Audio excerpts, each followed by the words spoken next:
সাফের শিরোপা রেসে টিকে আছে বাংলাদেশ অনূর্ধ্ব-17 দল। ভারতের কাছে ম্যাচ হারের পর আরও সতর্ক অবস্থানে বাঘিনীরা। নেপালের বিপক্ষে রবিবারের ম্যাচটা হারা যাবে না কোনোভাবেই, সেই লক্ষ্য নিয়ে চাংলি মিথান স্টেডিয়ামের মাঠে আবারও নামছে বাংলাদেশ দল। ম্যাচ শুরু সন্ধ্যা 6টায়। জয় পরাজয়ের সংখ্যাটা সমান হওয়ায় এই ম্যাচ বাংলাদেশের জন্য অনেক বেশি গুরুত্বপূর্ণ। ফাইনাল সেমিফাইনাল না থাকায় পয়েন্টের ওপর ভর করেই শিরোপা নির্ধারণ হবে। আর এই রেসে ভারতের সাথে আছে বাংলাদেশের নামও। প্রথমবারের মতো সাফ অনূর্ধ্ব-17 নারী চ্যাম্পিয়নশিপের শিরোপা জিততে হলে বাকি থাকা সব ম্যাচ জিততে হবে বাঘিনীদের।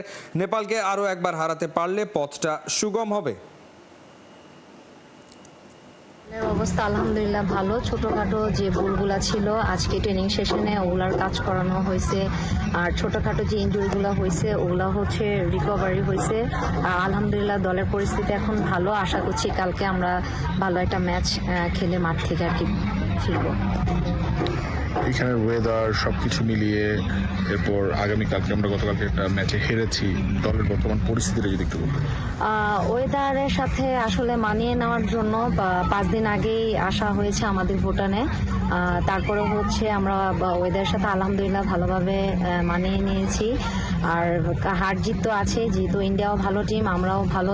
যেহেতু ছোটোখাটো যে ভুলগুলো ছিল ওগুলা যেন পরবর্তীতে ম্যাচগুলোতে না হয় ওভাবেই কাজ করা হয়েছে। আশা করছি যে পরের ম্যাচগুলোতে ওরকম ভুল ত্রুটি হবে না।